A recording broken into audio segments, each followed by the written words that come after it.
Hi, everyone. Welcome to the event tonight. We are so thrilled that you are here. Thank you for bearing with us as we got started here. I'm watching everyone trickle in and the numbers are filling up. We had over 350 people register for the event tonight. So I'm so glad everyone is here to learn about Midnight in Washington and hear from some wonderful guests tonight. So tonight we are just thrilled to celebrate Midnight in Washington, how we almost lost our democracy and still could. Congressman Schiff and Secretary Panetta tonight will have a conversation about the book, and then they'll answer some of your questions. Before we get started, I'm just going to give a couple of quick housekeeping notes. It's possible that Congressman Schiff will be called out for a vote at some point in tonight's event. Possibly not, but just in case, just to be ready for that. This event is being recorded so that you can rewatch it and share it with others and rewatch favorite moments if you miss anything. We will send that link out in 24 hours, so you'll get that in your inbox from Zoom, so keep an eye out for that. We do have a spot for audience Q&A. You can enter any questions that you have tonight in the Q&A tab, and you can pose those questions as the talk is underway, so drop those in whenever they occur to you. I do want to remind everyone who has not yet purchased your copy of the book that your purchase supports local jobs and independent culture and shows the publisher that our audience is invested and engaged here in Santa Cruz, which is honestly an understatement. We have such an amazing readership here and such amazing political activity here. So super appreciate all of your engagement and thank you for your purchase. We do have some upcoming events. One more left for this year. It's going to be on Thursday. This Thursday, we're hosting Watsonville's own Jaime Cortez on December 9th for his collection Gordo. And we've got a bunch of events coming at you next year, so make sure to check out our calendar. We also have our annual holiday book drive going on. This incredible program benefits local public schools, and we welcome your participation and support in this amazing program. You can click in the link in the chat to learn more about that. But now on to the main attraction. Adam Schiff is the United States Representative for California's 28th Congressional District. In his role as chairman of the House Permanent Select Committee on Intelligence, Congressman Schiff led the first impeachment of Donald Trump. Obviously, there were two. Before he served in Congress, Adam worked as an assistant U.S. attorney in Los Angeles and as a California state senator. And tonight, Congressman Schiff will be in conversation with the Monterey Bay Area's own Leon Panetta. Secretary Panetta co-founded the Panetta Institute for Public Policy with his wife, Sylvia, in 1997. Upon his completion as White House Chief of Staff in the Bill Clinton administration. He co-directed it with Sylvia until 2009, when he left to serve as CIA Director and then Secretary of Defense under President Obama. Secretary Panetta returned to the Institute as chairman in 2013. He's a Monterey native and Santa Clara University School of Law graduate, and he represented the Central Coast in Congress for 16 years. So we have a lot of knowledge here with us. Please join me in welcoming Adam and Leon to our screens. Hello, welcome. Hello. So glad that you're here. It's such an honor to have you virtually in Santa Cruz. Hello, Secretary Panetta. Hey, Carol.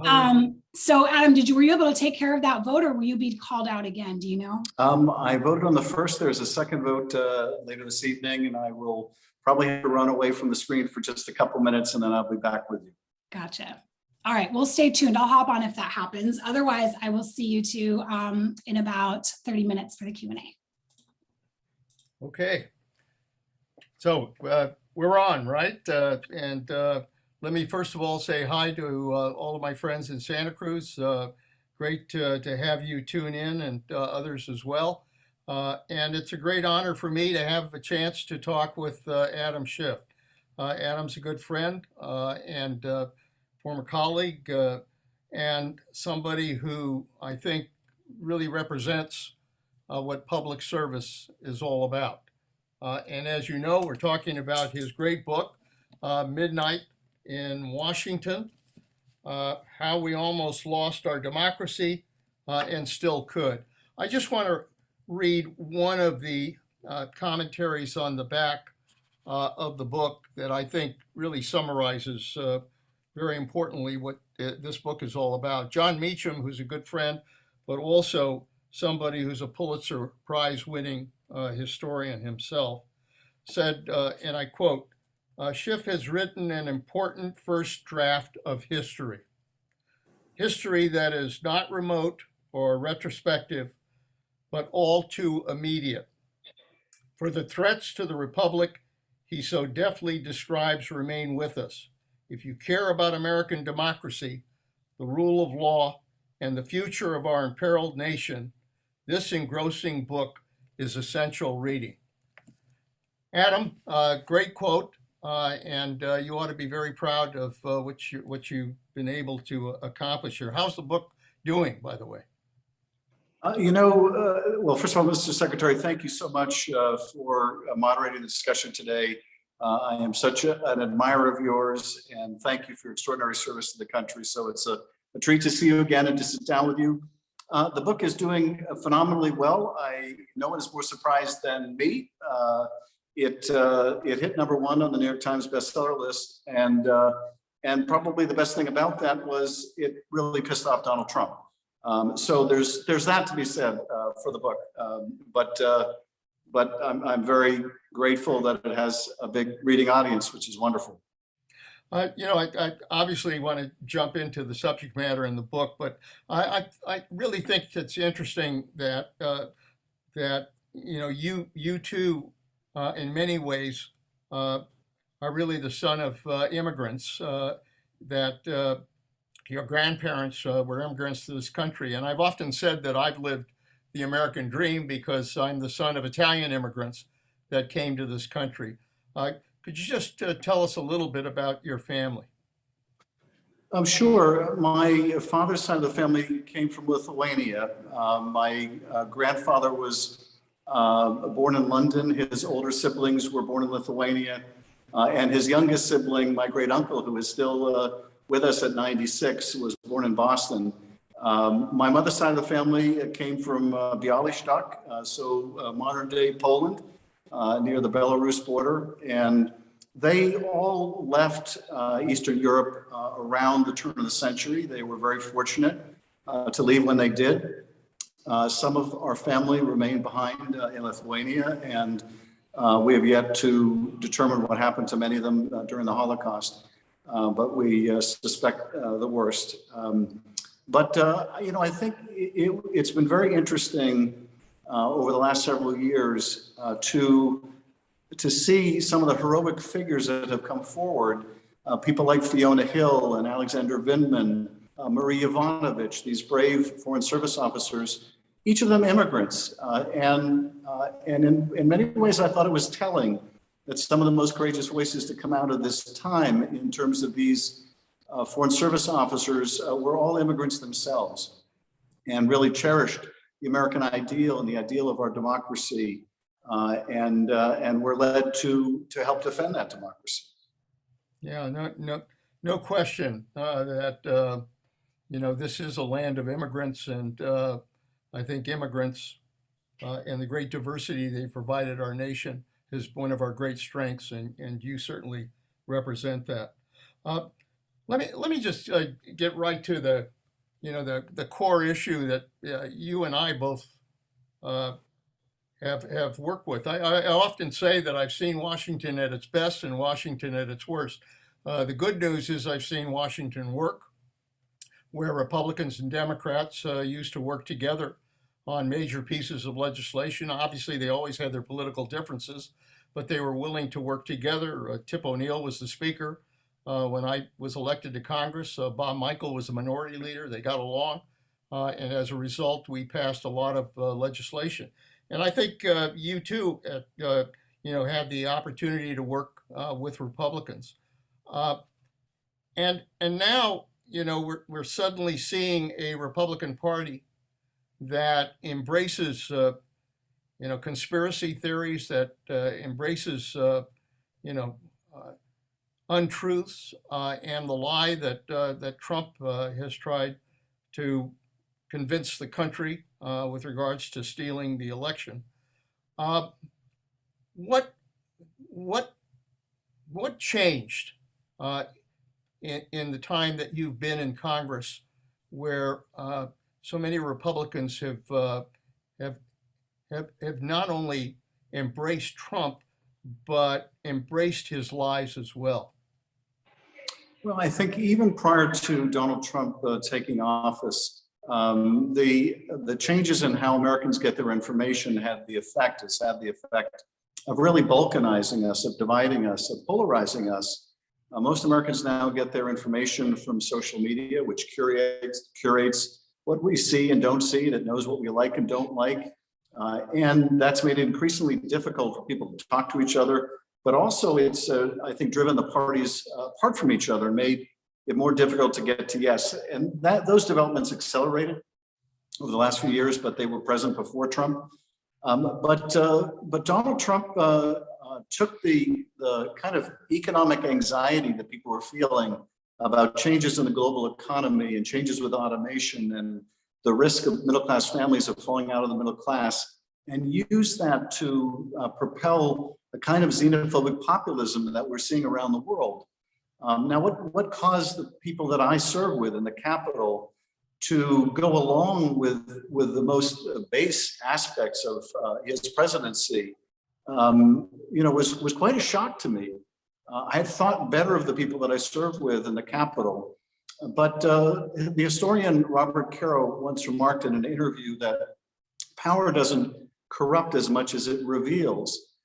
And over the last 4 years, power has revealed a lot of the people that I serve with in Congress not to care about any of the things that they purported to care about, but in fact to be driven by really one factor alone, and that was their ambition to keep the office that they had, or maybe get an office in the Senate or a position in the Trump cabinet.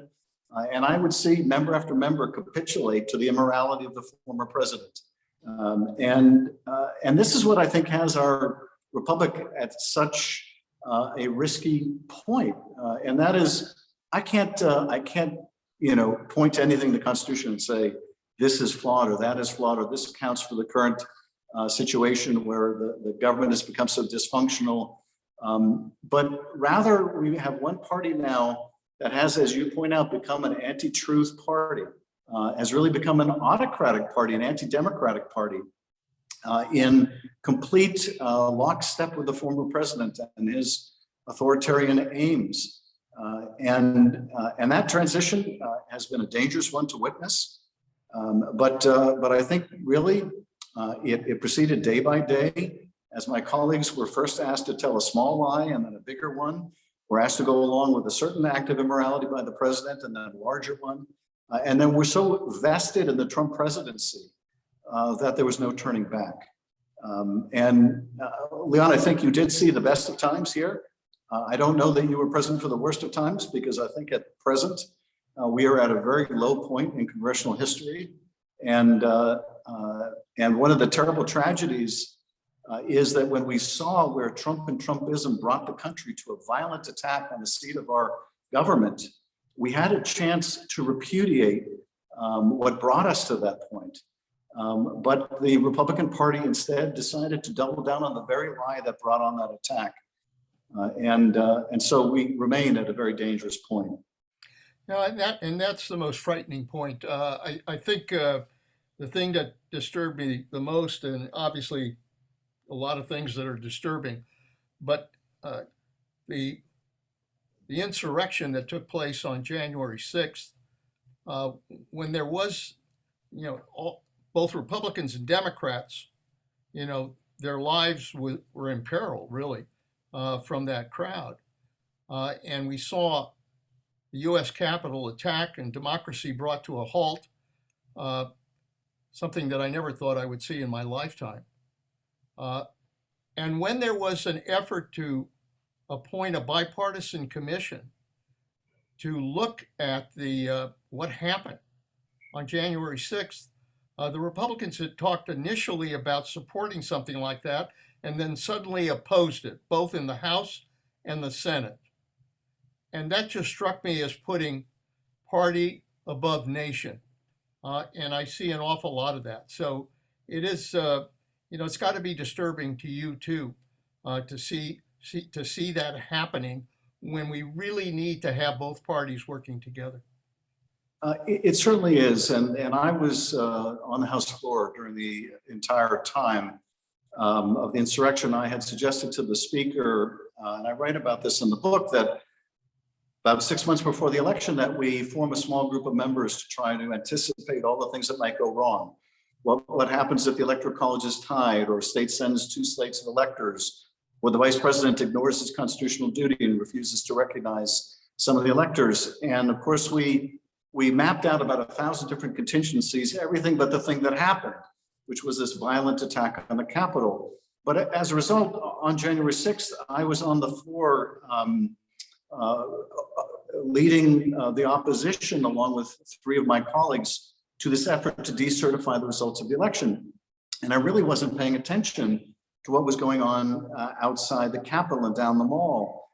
And the first thing I knew that something was amiss, I looked up and the speaker was no longer in her chair. And then very soon thereafter, 2 Capitol Police officers rushed onto the floor and grabbed our number 2, Steny Hoyer, and whisked him off the floor so quickly. I remember thinking to myself, I've never seen Steny move that fast.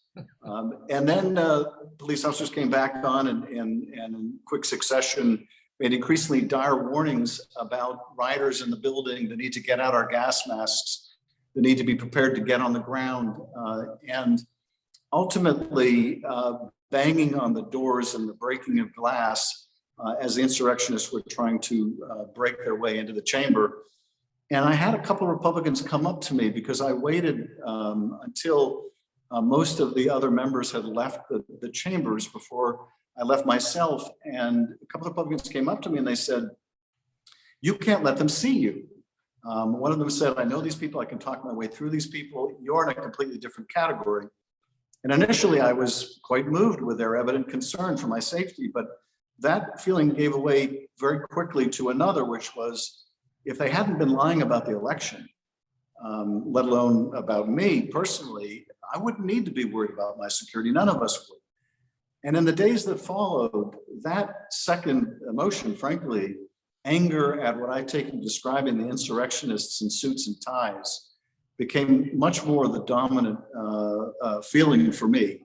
That is, that even after Republican members saw where that big lie had brought us, to that violent attack, and the police put down that attack, and we returned to the chamber late that night to finish the joint session, they were still pushing the big lie, and they're still pushing it to this day. And I think you're absolutely right. As we discovered during the impeachment trials, if people don't give content to their oath of office, they don't give it meaning, if they don't view it through the prism of right and wrong, and accept as a common basis the truth, none of it works. And it's led us to where we are. Let's talk about impeachment, because our forefathers built impeachment into the Constitution as a check on presidents who violated their oath of office. And you obviously led that effort on the situation with Trump trying to persuade the Ukraine to assist him going after President Biden, and he withheld vital aid to them in order to get them to come around. I think they're clearly, in my mind, particularly after your hearings, you made a very strong case of the president violating his oath of office. And obviously, the fact that he inspired the crowd on January 6th, which led to the second impeachment, also was pretty clear cut. And yet, and the House passes impeachment. But then when you go to trial in the Senate refuses to convict. When you were making the case in the Senate, and you knew full well kind of what the numbers were going to be, how was there any moment where you thought you might be able to make an argument that might persuade Republicans to cast the right vote, or did you think it was a fait accompli from the beginning? Well, from the point where the speaker asked me to lead the impeachment, I remember discussing with her my expectation that we were going to lose the trial. Now, I'd been a prosecutor for almost 6 years. I had actually tried another impeachment case in the Senate, a corrupt federal judge who we convicted on all counts. So this was the first time I was going to step into any kind of a courtroom expecting to lose. And I said, I think the key is we need to figure out how to win by losing. If we can't persuade 2/3 of the Senate, which is so predisposed against us, to convict, that's one jury, but perhaps the more important jury is the jury of the American people. And we needed to persuade the American people of what the president had done and why he posed such a danger to the country. And I remember during the trial, when I had this practice of doing a kind of impromptu closing at the end of each day to summarize what I thought was significant about what had come out during the trial at that day. One of my staff stopped me and said, they think that we've proven him guilty. They need to know why he should be removed. And I remember being very struck by this. What did that mean exactly? Because if it meant what it sounded like, then the senators accepted, Democrats and Republicans accepted, that, as you said, the president withheld $400 million in military aid to an ally that's at war with our adversary, and withheld it in order to coerce that country into helping him cheat in the election by smearing his opponent. And were they really saying that that wasn't enough? That somehow the founders would have countenanced that? Founders that were predominantly concerned about a president under the sway of foreign powers? And yet that's what they were saying. And at that point in the trial, I pivoted to not proving the elements of what he was charged with, which we had proven already, but demonstrating to the senators why it would be so dangerous to leave him in office, to pointing out how he couldn't tell right from wrong, how he was fundamentally dishonest, how he was basically indecent. And you couldn't leave someone like that in power. And if the failure to hold him accountable for his Russian misconduct led to greater misconduct with Ukraine, and we were not to hold him accountable for his Ukraine misconduct, we could expect, and I remember saying, what were the odds that if he's not convicted, when you find him guilty, that he will go on to try to cheat again? Not 5, not 10, not 50, but 100%. And indeed, tragically, that's exactly what we saw. The failure to hold him accountable on Ukraine, directly to even more outrageous abuses of power that ultimately resulted in an armed insurrection against the government.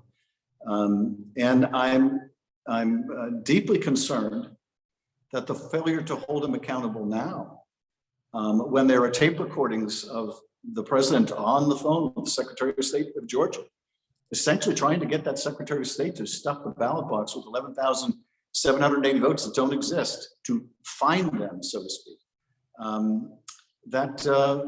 If he should ever see office again, there's no telling what greater abuses are in store. But I did hold out the hope, Leon, that I might persuade even a single senator. And ultimately, I have to say, Mitt Romney, in that single act of courage, vindicated my belief that the founders were right to believe that people possess sufficient virtue to govern themselves, that we don't need to be ruled by a despot. That single act of courage.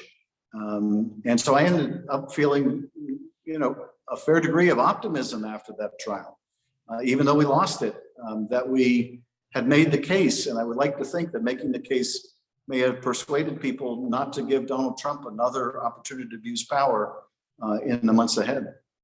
So when it comes to accountability of a president in office, and certainly the power to impeach, is that virtually lost now because it's become so politicized in Washington?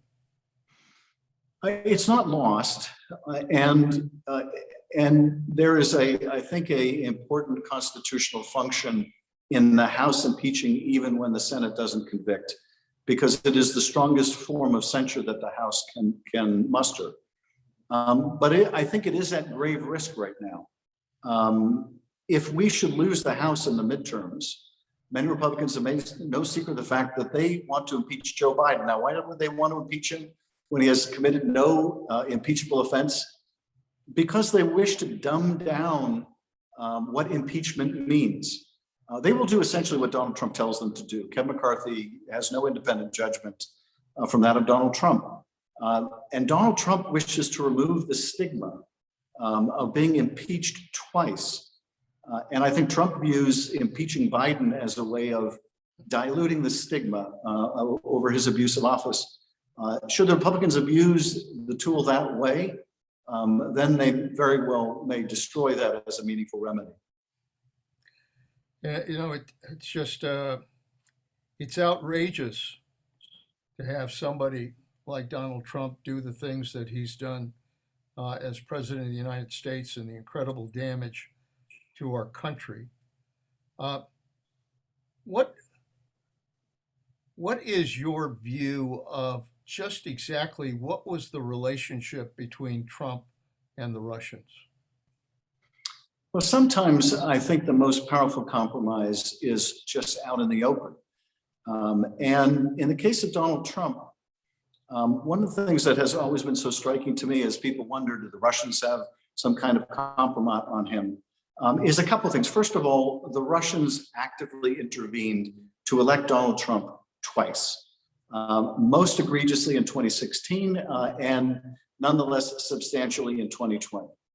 Donald Trump is, of course, aware that the Russians were helping him in 2016. Indeed, he called on them to help him. His campaign chairman, Paul Manafort, notwithstanding the president's oft-repeated mantra of no collusion, no obstruction, his own campaign chairman was meeting secretly with an agent of Russian intelligence and providing Russian intelligence with internal campaign polling data and their strategy for key battleground states, while Russian intelligence was doing a clandestine social media campaign to elect Donald Trump. So Trump realizes he won narrowly in 2016. He had Russian help. Whether that Russian help was decisive or not, we'll never know. But Donald Trump feels indebted to Vladimir Putin. But equally significant, perhaps even more significant for someone who cares about money perhaps more than anything, Donald Trump, during his campaign in 2016, kept telling the country that he had no business dealings in Russia. That was a lie, but we had no idea the magnitude of that lie until he was already president of the United States and had been for about 6 months, when it was discovered that while he was campaigning for president, he was secretly pursuing the most lucrative deal of his life, a Moscow Trump Tower, which would have been the tallest building not only in Moscow, but in all of Europe. And his lawyer, Michael Cohen, was literally on the phone with the Kremlin, seeking the Kremlin's help to consummate that deal. And when it was discovered a year later that he had been lying to the country about all of this, he was on the grounds of the White House with the Marine One helicopter in the background, his hair unnaturally unmoved. And the press said to him, hey, what about this, President Trump? You told the country you had no business dealings in Russia, but now we learned you were trying to consummate this big real estate deal and lying about it. And for a guy that lied constantly as president and since, he could also be very transparent at times. And in answer to that question, he said something very revealing. He said, I might have lost the election. Why should I miss out on all those opportunities? Which, when you look at it, he wasn't denying the lie. He was explaining why he lied, which is, I could have made a bunch of money. Why should I risk losing that money? And I'm convinced that throughout his presidency, he continued to want to build that tower. And he understood the plain fact that he was never going to build that tower if he ever said a cross word about Vladimir Putin, to the point where he took Putin's side over our own intelligence agencies. I think he continues to want to build that tower. He will never stand up to Vladimir Putin. And sometimes the compromise is just that simple. It's as big as a tower that would loom over all of Europe. In addition to obviously the inability to convict on impeachment, there was an investigation of his connection with the Russians run by Bob Mueller, the former FBI director. And yet, for strange reason, Bob Mueller, who worked with me when I was director of the CIA, did not come to a conclusion as to what action should be taken because of his ties to Russia. What happened with the Bob Mueller investigation? Well, I think a couple things happened. The first is that the public learned a great deal of what would come to be in the Mueller report over a period of 2 years through good investigative journalism and through other means, often leaks from either Congress, the administration itself, most often I think from people around the president himself and around his campaign. And so the public learned about this in drips and drabs, which had the effect of diluting the overall impact of learning, for example, that Donald Trump's campaign chairman was secretly meeting with Russian intelligence, or Donald Trump's own son was offered dirt on Hillary Clinton by the Russians. And he said he would love to have it and set up a secret meeting in New York Trump Tower to get the dirt from the Russians, and then lied about it to cover it up. If all of this had come out at one time, I think it would have had a very different impact on the American people. But the other thing is that in an odd way, both Donald Trump and I think Bob Mueller had different blind spots. Donald Trump lies constantly and believes that everyone else is every bit as big a liar as he is. He cannot imagine anyone telling the truth when it's not in their best interest. Just as when he was at Arlington National Cemetery, he couldn't understand why people would risk their lives for their country. He imagines everyone is as morally bankrupt as he is. By odd comparison, Bob Mueller being a person, as you know, of just the most incredible integrity and rectitude, I think it was very difficult for him to imagine that anyone else in the Justice Department would be different than that. I have to imagine that he was shocked when he learned that Bill Barr would so badly misrepresent his work. And that if Bob Mueller believed that it was Congress's decision whether to impeach or not, whether Donald Trump had been guilty of a crime or not, I can't imagine that he expected that Bill Barr would arrogate to himself the opportunity to parachute in and exonerate Donald Trump. So I think that Bob Mueller may have been blinded by his own incredible integrity. But the net result was that Bill Barr was able to mislead the country for weeks at a time, to set a narrative about the investigation that was false, to deprive the country of the report, Mueller's own summary, until it became so embedded in the national narrative that it was really impossible to dislodge. And I think that accounts for a lot of why the work product of Bob Mueller did not have a greater impact. I heard the bells go off. Do you have, 15 minutes? Let me just check the timing really quick. I think that I'm going to put on the timer here to keep an eye on the vote. I'm going to keep an eye on how many votes have been cast. I will probably have to run upstairs in a few minutes and then run back, and I'll be with you very shortly. Should only take me a couple minutes. Okay, so let's do a few more questions. And then when you come back, we'll turn to questions from the audience. Devin Nunes, who was your ranking on the, he was chairman. I'm sorry, he was chairman of the committee, and somebody that you work with, obviously, in the oversight, the important oversight role that you do.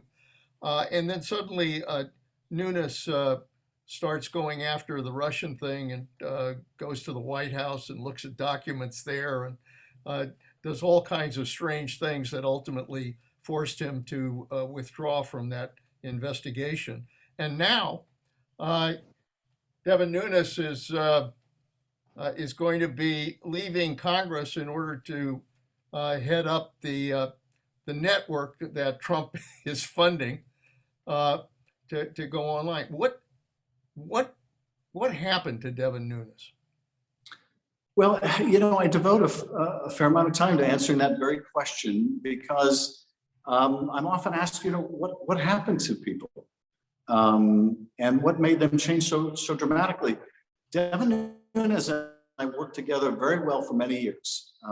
We're both Californians, obviously. We both were assigned to the Intelligence Committee. We rose through the ranks of the Intel Committee. He became chairman, then I became chairman. And he was not an ideologue. He was kind of a John Boehner, what I would describe as a country club Republican. In fact, during the Tea Party movement, I remember him describing the Tea Party as lemmings in suicide vests. And what happened with Devin Nunes was he got to know the president during the campaign when the president was in the Central Valley. When the president won the election, he made Nunes a part of his transition team. Nunes had a kind of a lofty responsibility in helping Trump pick different cabinet members. He may have purportedly been involved in the picking of Michael Flynn. Thank you very much for that choice as National Security Advisor. And I think it was a very heady thing to be on the phone with the president-elect. But when the election was over and Donald Trump took office and it became very apparent that the Russians had helped to elect him, and we needed to do an investigation into the Russian interference in the election and to all of the unexplained contacts between the Trump campaign and the Russians, that investigation fell to our committee, which Devin Nunes was chairing. And he wanted to try to maintain his relationship with Donald Trump, at the same time doing an investigation, essentially, of Donald Trump. Now, that would have been very difficult for even the most accomplished of members. It proved impossible for Devin Nunes. And what we saw was after Jim Comey testified in March of 2017, so early in the Russia investigation, the very first open hearing, Jim Comey discloses that there was an investigation of the Trump campaign. It was the very next night that Devin Nunes got out of a car with his staff members, got into a Uber and went off to an undisclosed location. Saw documents that he would then hold a press conference on the White House grounds and say that he had seen documents presented by this anonymous source, which he sort of implied was like a whistleblower, that he had to present to the White House. Really important that the White House see them, suggesting some Obama conspiracy to surveil the Trump campaign. Well, it was such a Keystone Coppers operation that we would learn within days that the secret location he had gone to review these documents was the White House. And then he went back to the White House to present to the White House what he had gotten from the White House. And the whole thing was a charade. And when that exploded on him, it was such a utter humiliation. Even the Republicans distanced themselves from him. The only people that embraced him were Trump and MAGA world. And that forged this indelible bond between the two, to the point, where he kept going further and further down the rabbit hole. And now in, fitting coda to this whole chapter of our history, he is leaving the Congress to be essentially the head of the mouthpiece for the Trump organization on social media. So in my point of view, it's quite a sad,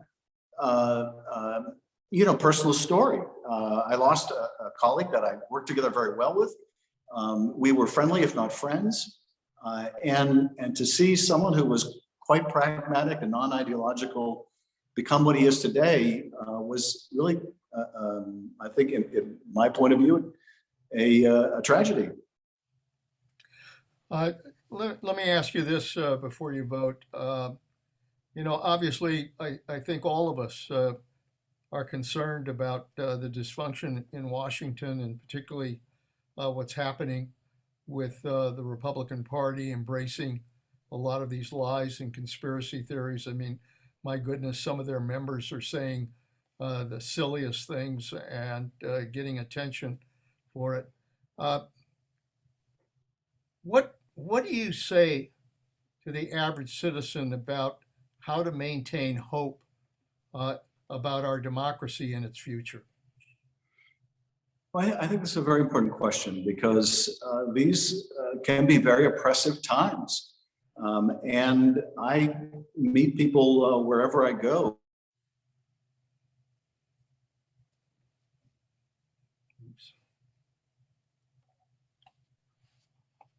Oops. Are you seeing frozen? Okay.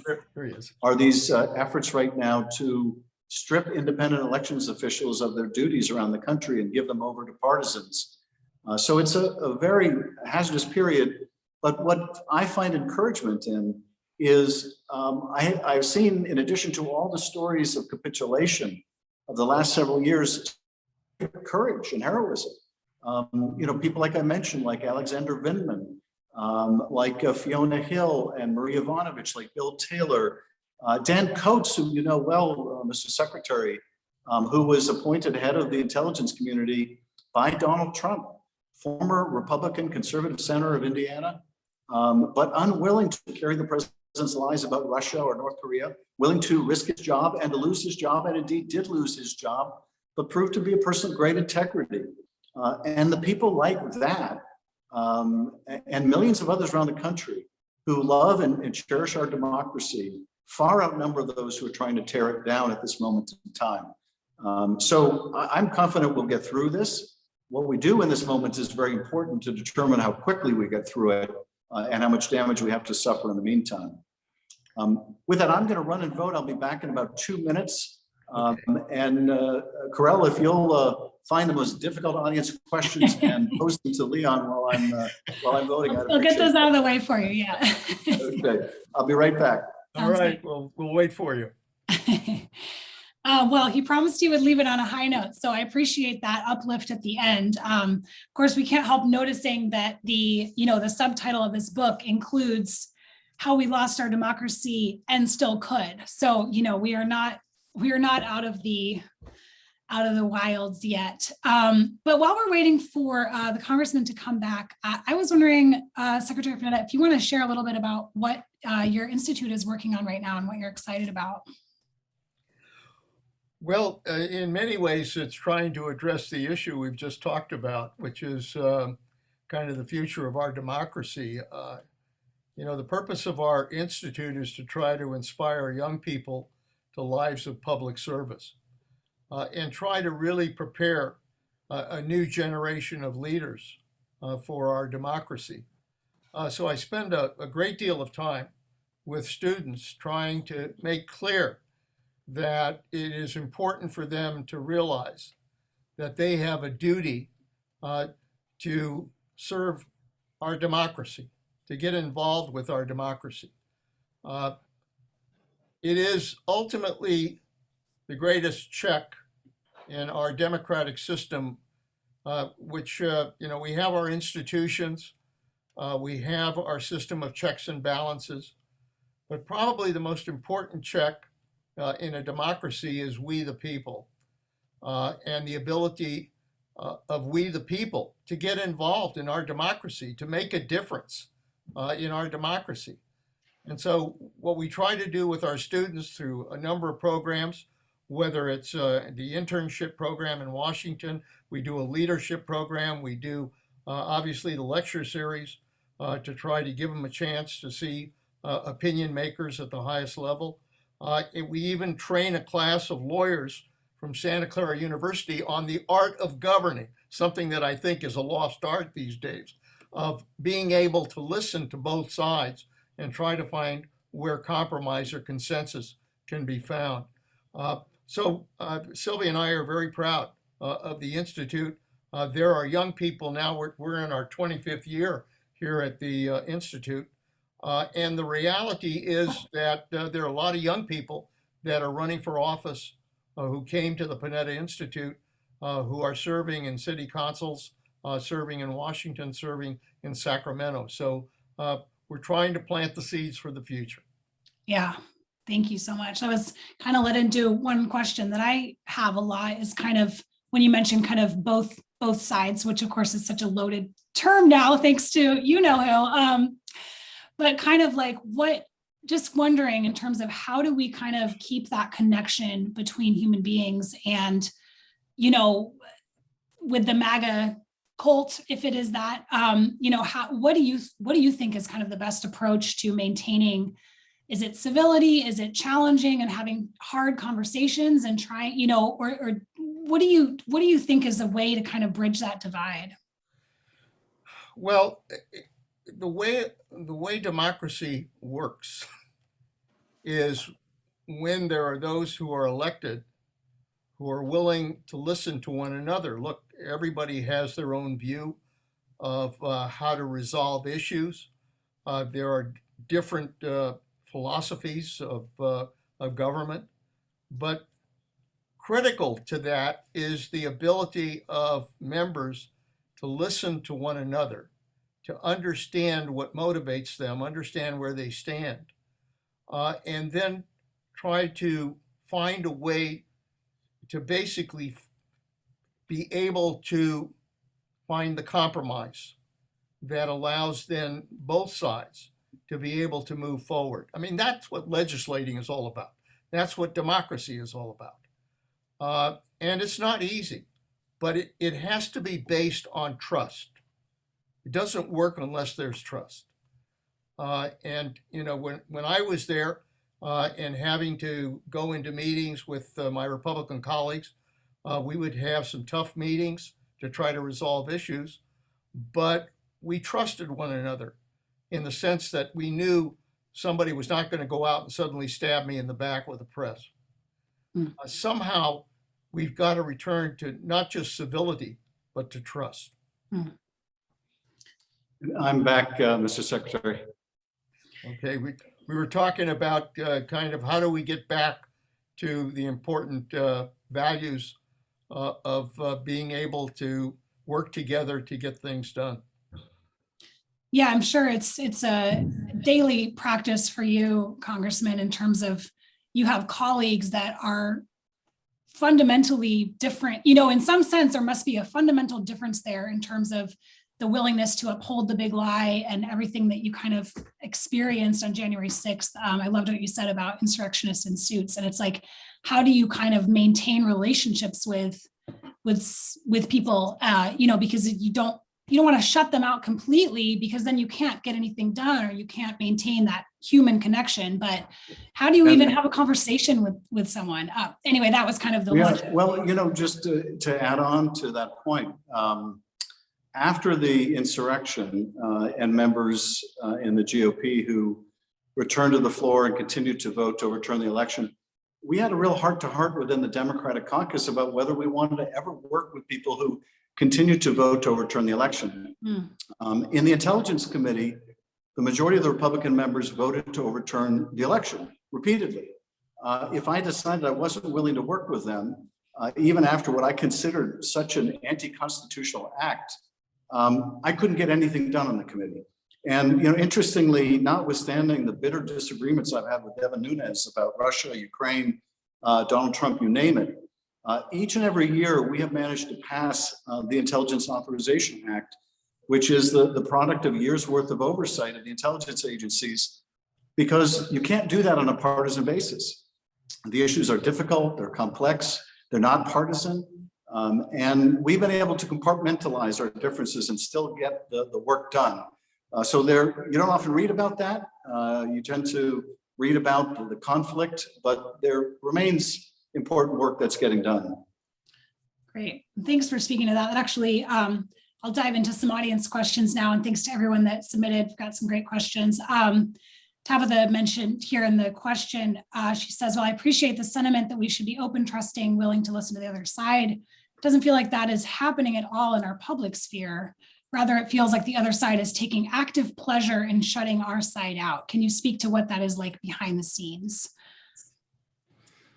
Well, I think there is a real disparity in what's going on between the two parties right now. I think about it less in terms of expression. That is one side trying to shut the other down from expressing itself, the other free to voice even the most outlandish of opinions. But rather, the parties are in a very different position on the threshold issue of democracy. The thought leader in the Republican Party right now is a guy named Tucker Carlson. He's a Fox commentator, but he is the thought leader of the Republican Party. Republican members do not want to cross him. This is someone who is vouching for the Alex Jones of the world, who believe that Sandy Hook was some kind of a false flag operation. But at this moment in time, the Republican Party is trying to disenfranchise people of color around the country. They're trying to put in place laws where if they lose the next presidential election, they can overturn the results by empowering legislatures to disregard the votes of their people. And they are celebrating the model of people like Viktor Orban, the wannabe dictator in Hungary, hosting political conventions in Budapest to celebrate how Hungary is using instruments of its democracy to destroy its democracy. And as long as that is the case, there's no accommodating that. We may work together on the intelligence spills, or we may work together on infrastructure. But when it comes to democracy, there is no accommodating party that at this moment in history, tragically, is not committed to democracy. They're just going to have to be beaten at the polls. And so there are areas we can work together, and there are areas where they're just going to have to be beaten. Yeah, thank you. That's really great answer there. Karen is asking, what are some of your suggestions where we, the people, can exert pressure for positive change in this dangerous time? And also, second question, what would the process be to increase the number of Supreme Court justices? Well, and Mr. Secretary, don't hesitate to weigh in as well. In terms of what individuals can do, I think that right now, because the existential threat to our democracy are these efforts around the country to disenfranchise people and to really run out of town independent elections officials. That two bills are of key significance, the John Lewis Voting Rights Act and H.R. 1. I would add a third that we're taking up this week, but I'm self-interested. It's my own bill called the Protecting Our Democracy Act, which endeavors to protect the independence of the Justice Department, protect whistleblowers and inspector generals, beef up penalties for violating the Hatch Act or enriching yourself in violation of the Emoluments Clause. But those reforms are absolutely vital, and accomplishing them means either an end to the filibuster or a carve out to the filibuster. And obviously there are one or two senators that are key to being able to accomplish that. It probably doesn't help for people from Santa Cruz to call Joe Manchin's office. But what I have seen done many times in the past is organizations, for example, the LGBT Center in my district in Hollywood, California, on the Affordable Care Act, when there was an effort to defeat that in the Senate, rather than calling Lisa Murkowski, who was a key vote in the Affordable Care Act, directly, they identified people in Alaska. And they called people in Alaska and urged Alaskans to call Lisa Murkowski. And that was very effective. And so I think there are ways to do that, to reach out to people in other parts of the state, of the country, and urge them to reach out to their representatives. But also to weigh in to try to protect people's right to vote, to volunteer online, if that's what all you can do if you're not able to go to different places, to help protect the vote, which is so essential right now. And I'm sorry, the second part of your question? There was a question about increasing the Supreme Court. Oh, yes. That can be done legislatively. And it's been done, obviously, different points in our history. That would also require either a carve out to the filibuster or doing away with the filibuster. But I have to tell you, I never would have contemplated that as a remedy. But I do find myself contemplating it now and supporting it now because we had one party that withheld a Supreme Court Justice, Merrick Garland, for a year to deprive Barack Obama of an appointment, and then jammed through another appointment, Amy Coney Barrett, during the remaining days of the Trump administration. So that gaming of the Senate, that disrespect of a co-equal branch of government has had the result of changing the balance by two justices that will have a generational impact if it's left unaddressed. So my feeling, frankly, at this point, I never thought I'd hear myself say it, is I would favor expanding the court to offset that. I think not illegally or unconstitutionally per se, But that essential undermining of our constitutional balance, so in my view, it's not stacking the court, but it's unstacking it. Yeah, thank you. We've just got a couple minutes left. And there's so many good questions coming in. Thank you, everyone. Congressman, can you mention the bill name and number again? People are wondering if we can pop it in the chat, which I will do later. Well, there are three bills, I think, that are essential pro-democracy reforms. There's HR 1 that would end the gerrymander. It would attack the problem of dark money and has a whole host of other protections of the franchise. Then there's the John Lewis Voting Rights Act, which would push back against these disenfranchisement efforts around the country. It would further attack the problem of gerrymandering to reduce minority representation in Congress. So those two bills are really important. And then the third of the set, I would say, is the Protecting Our Democracy Act. The abbreviation is POTA. It's coming up for a vote on the House floor later this week.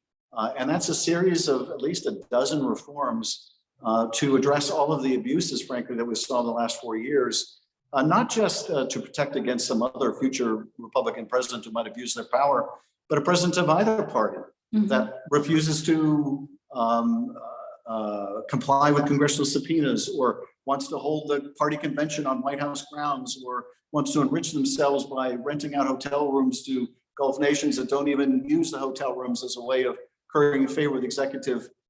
It's not just about Donald Trump, even though he revealed the need for it, but against any potential president in the future who might abuse their power. Thank you so much. Yeah, it's like, wow, that was our life every single day. Like, it's just, you know, onslaught of ridiculousness. So thank you for the refresher.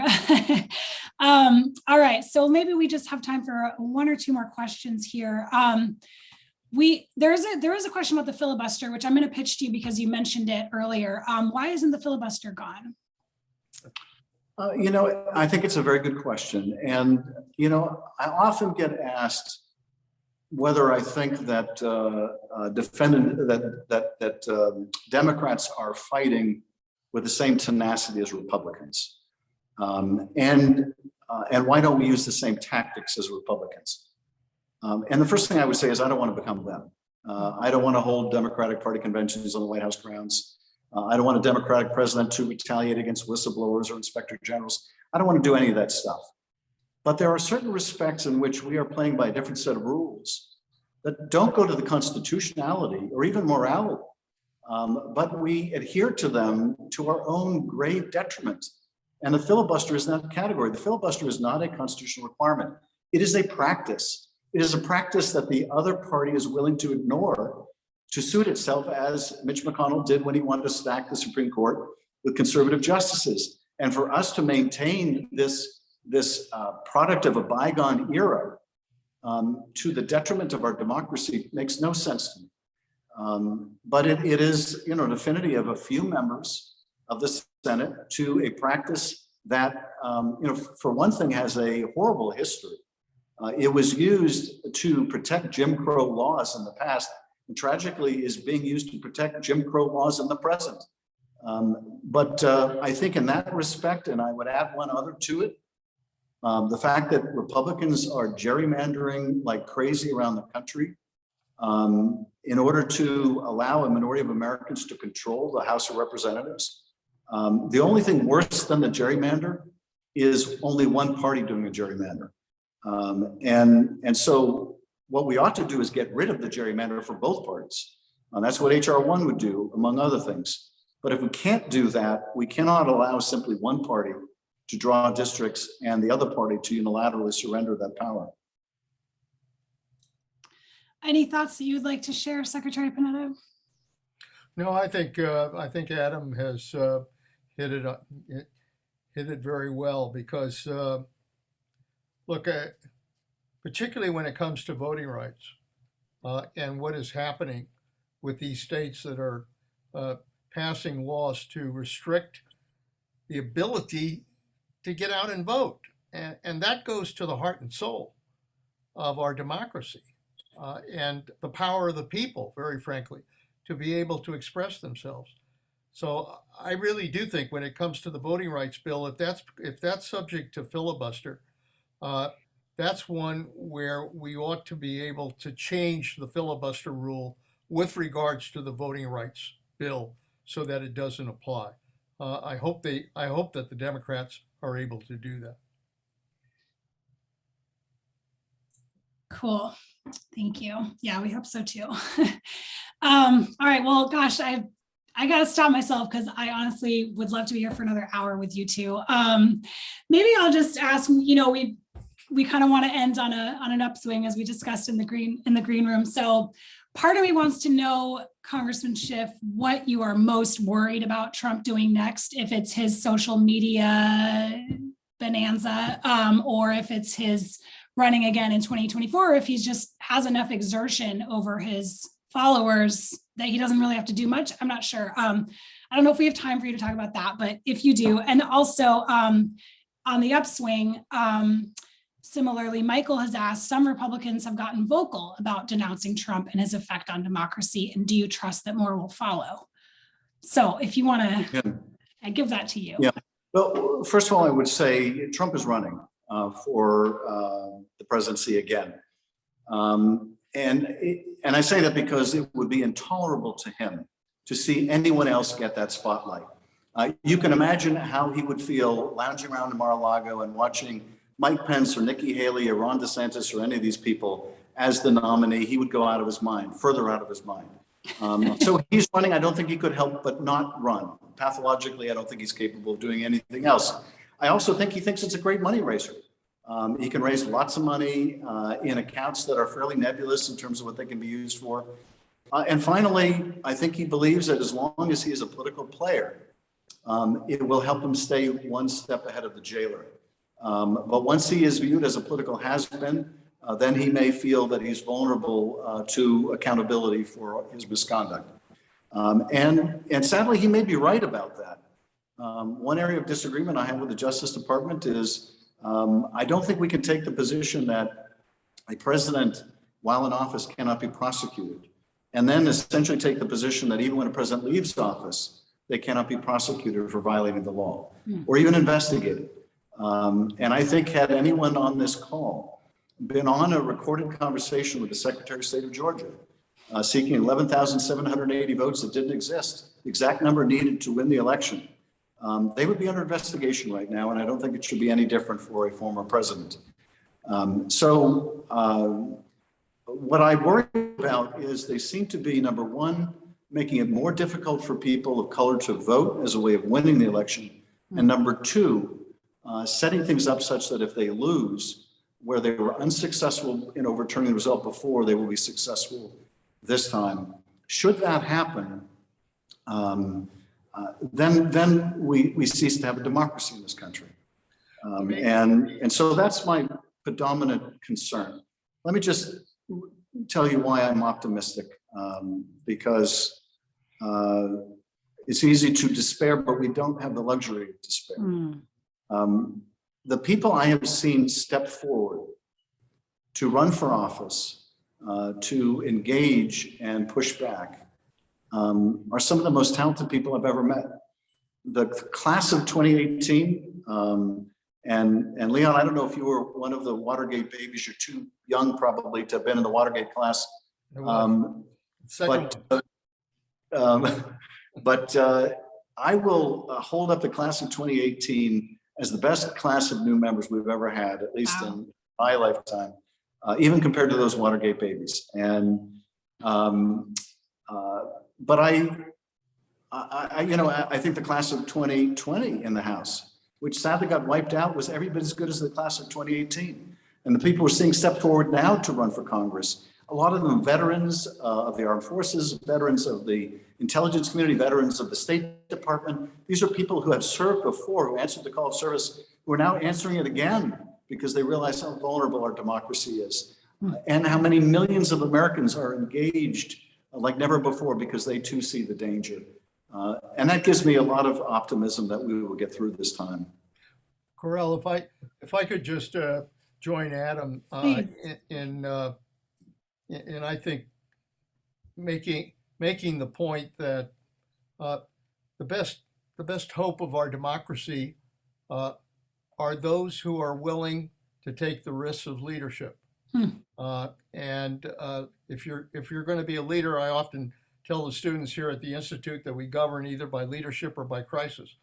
And if leadership is there, we can avoid crisis. But if leadership is not there, then we'll govern largely by crisis. The difference is whether there are those that are brave enough and courageous enough to be able to do the right thing. And Adam mentioned those that stood up during the Russian investigation that were willing to put their careers on the line in order to testify. Look, I would add Adam Schiff's name to that book of heroes because of his willingness under sometimes the toughest of circumstances to speak out for what is right.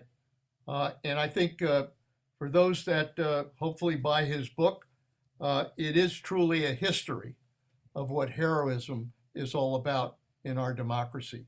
So my best to you, Adam. Thanks for participating in this program. And most importantly, thanks for your leadership. Thank you, Mr. Secretary.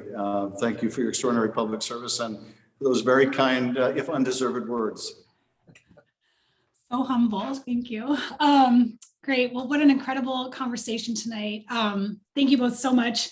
The book is Midnight in Washington, How We Almost Lost Our Democracy and Still Could. We've got copies here at the store. We'll drop a link in the chat, and we'll also have some links that we'll send out tomorrow with that event recording to the Panetta Institute, and another link to buy the book as well. So thank you both so much. I really hope we can do this again, either virtually or in person.